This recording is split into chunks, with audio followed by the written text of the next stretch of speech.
ഭഗവതിയെ നോക്കിക്കാണായിരുന്നു. ചോദിച്ചോളൂ, എന്തുവരാ വേണ്ടത്? ഇന്നലെ ഉറഞ്ഞു തുള്ളുമ്പോ ചോദിക്കായിരുന്നില്ലേ?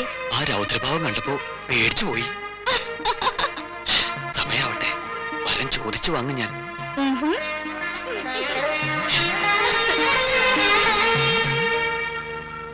പാരമ്പര്യമായിട്ട് മേൽപ്പൂർ മഠത്തിനൊരു സൽപ്പേരുണ്ട്. അത് പോരെ ബ്രഹ്മണട്ട? പോരാഞ്ഞിട്ടല്ല വല്ല മാമേ. ഹരി ഇങ്ങനെ ഒരു പോസിബിലിറ്റിയെ കുറിച്ച് പറഞ്ഞപ്പോ ഹരി ആള് നിന്റെ അളിയനൊക്കെ തന്നെയാ, പക്ഷെ അവന് വട്ട. എന്താ ഇവിടെ ഒരു ഗൂഢാലോചന? ബ്രഹ്മദത്തൻ ചില പ്രോജക്ടുകളെ കുറിച്ച് പറയായിരുന്നു. ഈ സായിപ്പന്മാര് ചാടി വീഴുന്ന പരിപാടികളത്രേ. അയ്യോ, സായിപ്പന്മാരെ ചാടിക്കുക, വീഴ്ത്തുക, പിന്നെ ചികിത്സിക്ക, അതൊക്കെ ഭയങ്കര റിസ്ക് അല്ലേ ഏട്ടാ? മുത്തശ്ശ, എങ്ങനെ ഉണ്ടായിരുന്നു ഇന്നലെ എന്റെ പരാക്രമം? ആരെങ്കിലും ഉപദ്രവിച്ചോ ഞാൻ? എന്റെ മോള് ആരും ഉപദ്രവിച്ചിട്ടില്ല. കണ്ടോ, നീ ഒരു ഒറ്റക്കൊമ്പന് തെക്കേ പഠിപ്പുരയിലെ ഓപ്പോൾ പറഞ്ഞു. പരിചയപ്പെടണ്ടേ നിനക്ക്?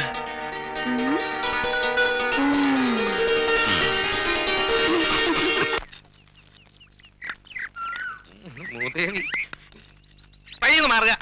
പ്രാതലായിരിക്കും അല്ലേ? അല്ല, നല്ല പാലട പ്രഥമനാ. എന്താ കഴിക്കില്ലേ? ഇത് ദേവനാരായണുള്ളതാ. ആ അടുക്കള പുറത്തോട്ട് ചെല്ലുക. അതിഥികളെ അപമാനിക്കരുത് തിരുമേനി. ദേവേട്ടന്റെ അത്രയ്ക്കില്ലെങ്കിലും ഞാനൊരു കലാകാരനാ. കലാകാരന്മാരെ തീറ്റിപ്പോറ്റാൻ ഇതെന്താ സ്വാതിരുന്നാളുടെ കൊട്ടാര? അവിടെ അങ്ങനെ ഒരു ഏർപ്പാടുണ്ടായിരുന്നോ? ഞാൻ അറിഞ്ഞിട്ടില്ലല്ലോ. അല്ല, ഈ കൊട്ടാര എവിടെ ആയിട്ട് വരും തിരുമേനി? താനെന്നെ പരിഹസിക്കുക? ഏയ്, ഞാൻ ബുദ്ധിയുള്ളവരെ മാത്രമേ പരിഹസിക്കാറുള്ളൂ. അത് തന്റെ ഗുരുത്വം. ഇത് അകത്തോട്ട് കൊണ്ട് കൊടുക്കുക. അദ്ദേഹം ഉറങ്ങാണ്, ഉണരുമ്പോ കൊടുത്തോളാം. ആര് നക്കരുത്. ഓ, എന്ന്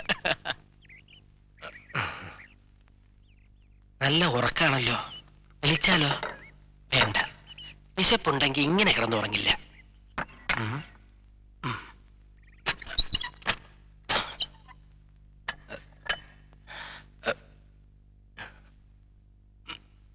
പൂരവും പഞ്ചവാദ്യം തകിലടിയും താലപ്പൊലിയും ഒക്കെ ഉപേക്ഷിച്ച് ഇവിടെ തന്നെ അങ്ങോട്ട് പൊറുതിയാക്കിയാലും തോന്നുക ഇതൊക്കെ കാണുമ്പോ.